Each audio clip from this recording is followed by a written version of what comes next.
Olá, meus filhos, pessoal. Bom, estou testando aqui esse novo microfone. Não novo meu, mas novo no canal aqui. Vamos ver se o áudio melhora, né? Que antes estava pegando o áudio através da webcam. E irei começar um novo projeto aqui no canal. Projeto de leitura da grandíssima, espetacular obra Ilíada de Homero, né? Que nem eu já havia comentado antes. Ilíada do grande Homero. Baseado também no guia de leitura da professora Juliana Raguzza. A professora Juliana Raguzza, professora da USP de grego, de literatura grega, há 20 anos já, dando aula nessa vida de docência. Bom, o que dizer sobre Ilíada, né? É um livro excepcional, um livro sensacional. Eu estou ainda lendo, né? Acredito que não irei me decepcionar com o livro.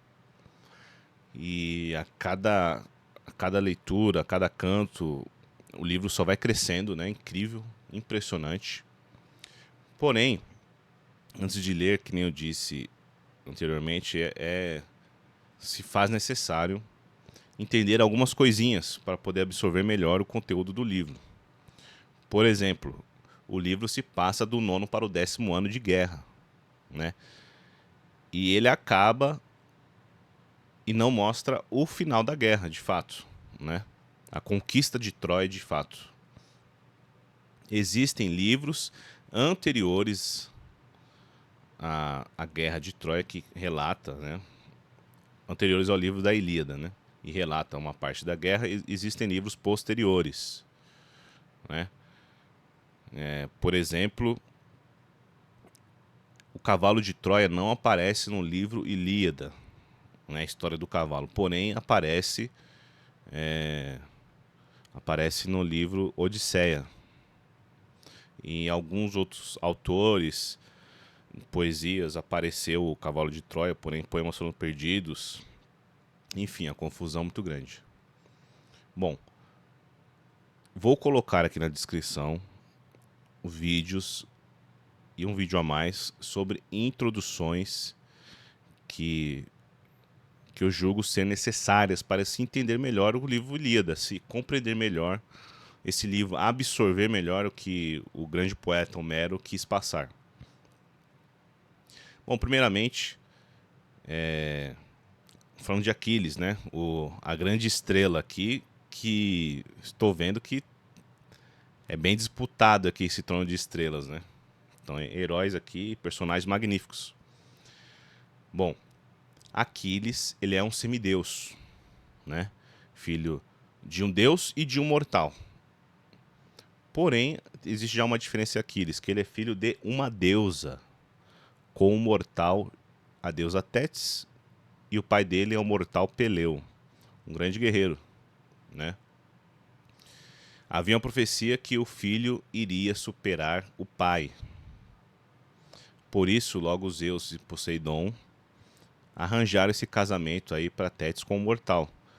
E pelo que eu vi alguns vídeos, Peleu já era um velho. Então, portanto, assim, o filho não viria com aquele vigor. Então, tinha que ser ali e tal. E arranjar esse casamento para Tétis. Daí nasceu o poderosíssimo Aquiles. Bom, nenhum casamento.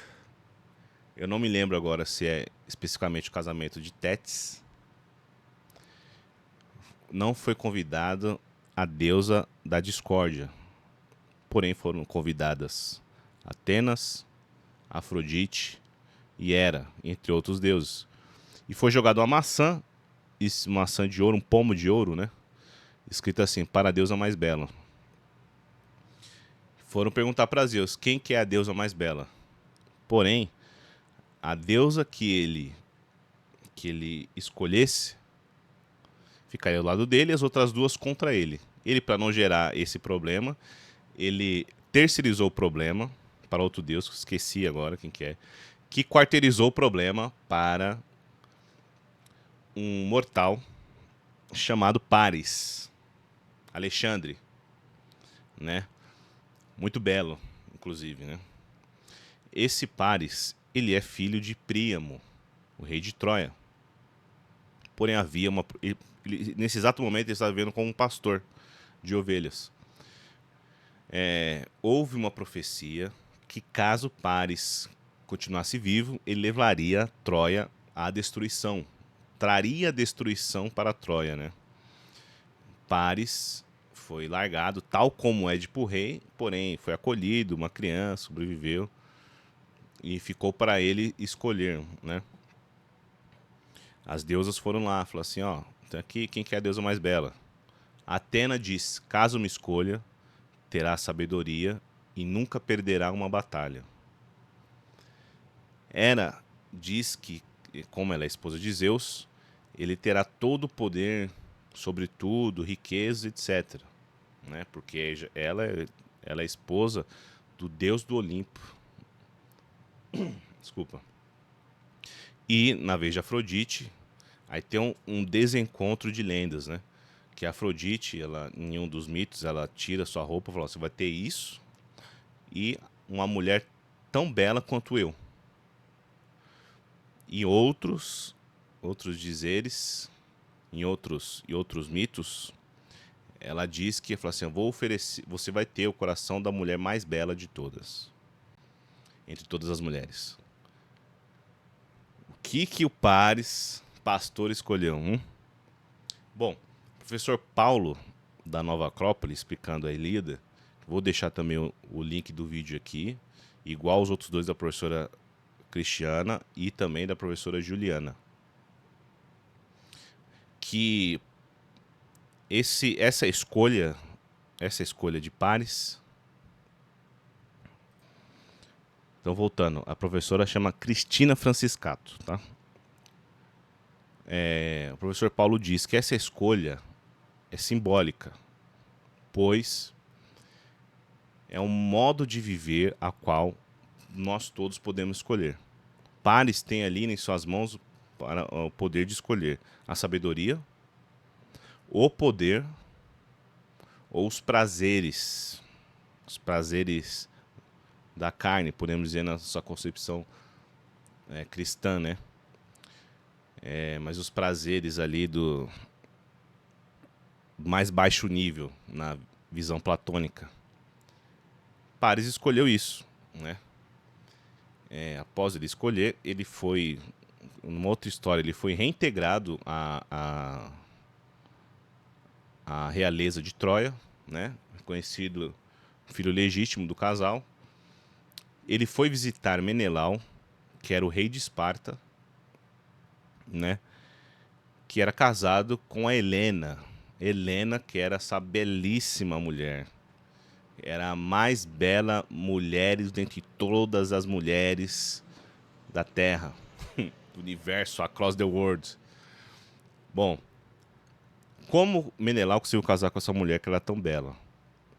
Bom, houve uma espécie de grande cerimônia para escolher, pois vieram reis nobres de todos os lugares para casar com essa Helena. E logo ali, Odisseu, ele resolveu o problema, que ele fez haver um pacto entre todos eles que a escolha deveria ser respeitada.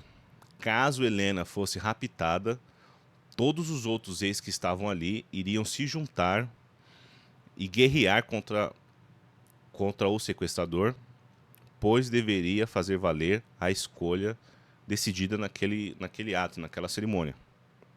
Todos concordaram, obviamente, né? Um acordo genial. Assim, quem que ia quebrar essa promessa, né? Bom, Menelau foi escolhido, casou com a Helena, beleza. Paris foi visitar Menelau, que o acolheu. Essa hospitalidade no mundo grego, ela é assim, muito, muito grande, porque é uma hospitalidade que faz para guerras. Essa hospitalidade, que tem um nome em grego específico, ela, por exemplo, Diomedes estava no meio da guerra, assim, zaralhando a guerra, assim, matando todo mundo, tacou Deus, escambau. Aí ele foi lá e recebeu uma ordem de Atena para não atacar outros deuses, né? E ele tava... E como os deuses assumiam forma de humanos, ele perguntou assim para Glauco, né? Falou assim, Glauco, quem que é você? Ah, sou Glauco. Mas você é humano ou é mortal? Ah, porque você quer saber e tal. Glauco responde, fala, vou falar, eu sou fulano, de Beltrano, Biciclano, explica toda a sua genealogia. Portanto, ele é um mortal. Porém, Menelau fala assim, ó, se não me engano, Eneu teve com Belerofonte, né, que era o parente de Glauco, e devido à sua hospitalidade, nós não devemos lutar entre nós. E vamos trocar as armas para todos verem que somos amigos. E tem muitos outros troianos para eu guerrear e muitos outros aqueus, danos para você matar, fazer o que tiver que fazer. E assim se dá. Eles trocam armas tal, e tem uma... Depois eu comento melhor isso daí, quando chegar nesse canto específico. E você vê o tamanho da força da hospitalidade. Isso foi gerações depois da hospitalidade a quem Diomedes se referiu com Glauco. Bom, Paris... Aí uns dizem que Paris raptou Helena. Outras histórias, Helena foi por conta. Outras histórias, Helena foi por conta porque estava enfeitiçada por Afrodite. O que se levar no contexto grego tem muito mais sentido, né?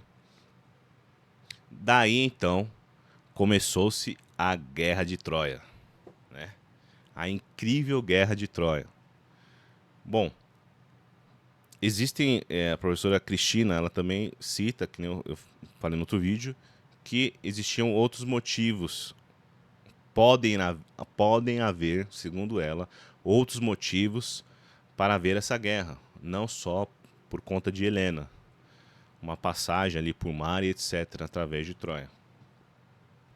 Bom, o livro é espetacular. Assim, lógico que a minha explicação aqui não bastará como introdução, né? Porém, irei deixar os vídeos linkados. São vídeos longos, irei deixar eles linkados. E pretendo começar a partir do dia 26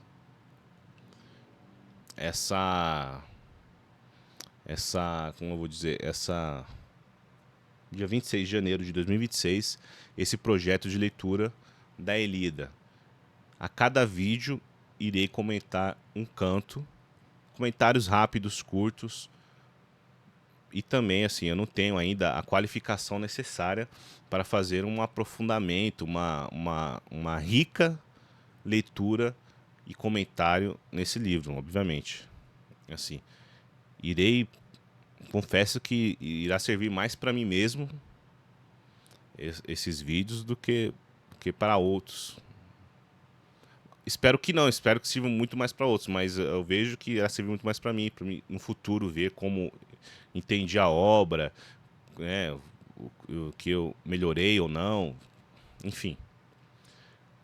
Aqui jaz Ilíada, Odisseia depois. E o guia de leitura da professora Juliana Ragusa, excepcional, é sensacional, nossa, baita livro, conhecimento adquirido aqui é fenomenal. Agradeço a quem está aqui, espero que esse canal sirva para a mente, né, para algum entendimento, para, sei lá, alguma coisa, e nos vemos na próxima.